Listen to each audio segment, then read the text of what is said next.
What the fuck is up, everyone? Prison Miller here. Today I want to do something different. It's like a list of great album runs, or should I say, albums that passed the 5 run test, or some shit like that. So here's how it works. Like, the album has to have a great album run in consecutively. Like, 5 great albums in a row. That's what I meant. So, I listed the 7 bands on here that has a really great run. So let's start off here with Iron Maiden's The Number of the Beast through Seventh Son of a Seventh Son. Now, I know some fans may either say that it has a great 7 album run with their self-titled and Killers, which those were great albums, but I have to say, from Number of the Beast, whenever Bruce Dickinson joins in through Seventh Son, this is the golden era of Iron Maiden. So, it'll be Number of the Beast, Peace of Mind, Power Slave, Somewhere in Time, and Seventh Son, the Seventh Son. I would have to say those are the golden era. Now, next up we got is Metallica's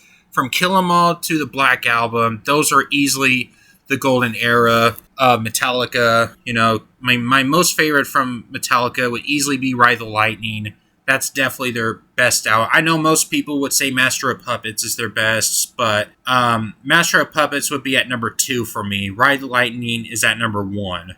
So, yeah, Ride the Lightning would easily be my favorite. And then after that, Metallica would release their most mid album I've ever heard with Load and Reload, and release shittier albums like Saint Anger, and then it kind of got better over time, starting with Death Magnetic. But it doesn't hold up as well as the classics, so there's that. Next up we got is In Flames from Lunar Strain to Clayman. As we know, after Clayman, the band kind of changed their sound, and they started to change their sound even more with new album releases after Reroute to Remain. So I think their really true sound is with their Melodeath sound. And then after Clayman, they started move more. Well, they started to get less Melodeath as each album releases go on up until Foregone. You know what I mean? Like, especially their 2010 stuff where they released shitty butt rock albums like Siren Charms. Yeah, those fucking albums.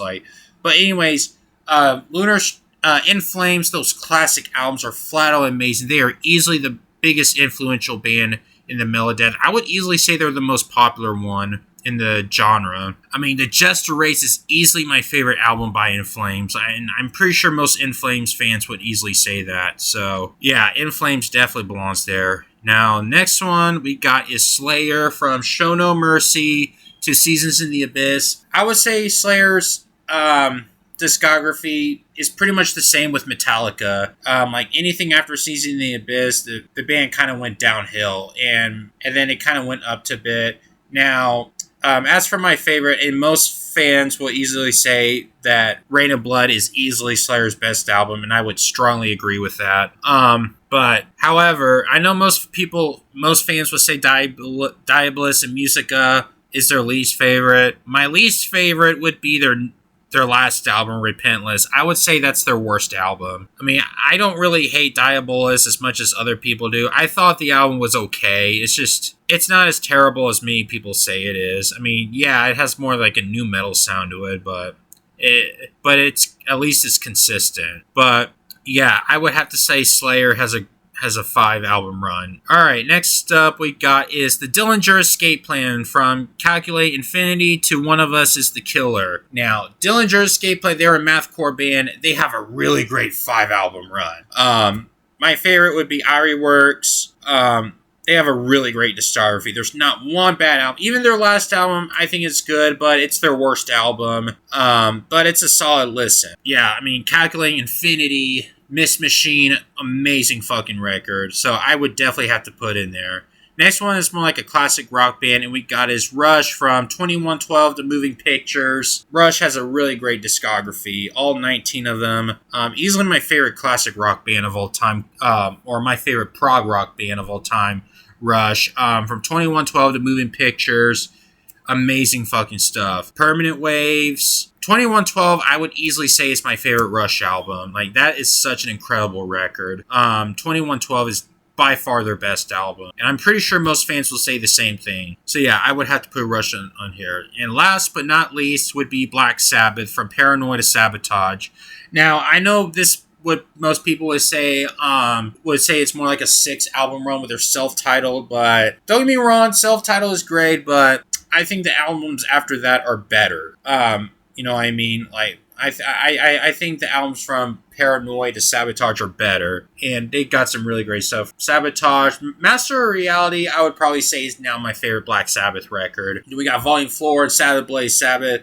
Like, starting with Volume 4, the band decided to experiment a little bit with other genres and stuff like that. So, and yes, R.I.P. to Ozzy Osbourne.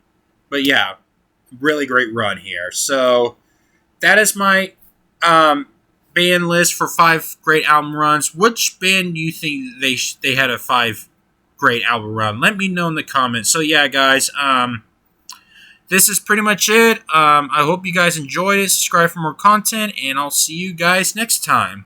Oh, my bad, guys. One more thing. I forgot to add one band on there, and that would have to be Korn from their self-titled Untouchables. Holy shit, I can't believe I forgot about Korn. Yeah, they had a really great run. Like, Follow the Leader, I would easily say is my favorite Korn album.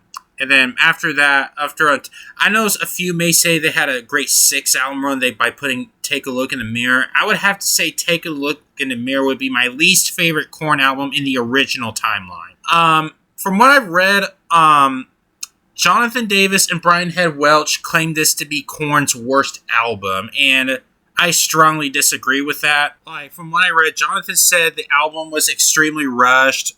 I think Brian Head Welch said the same thing, and they didn't have a lot of time, so they pretty much rushed the album, which pretty much the reason why this album got mixed reviews or something like that.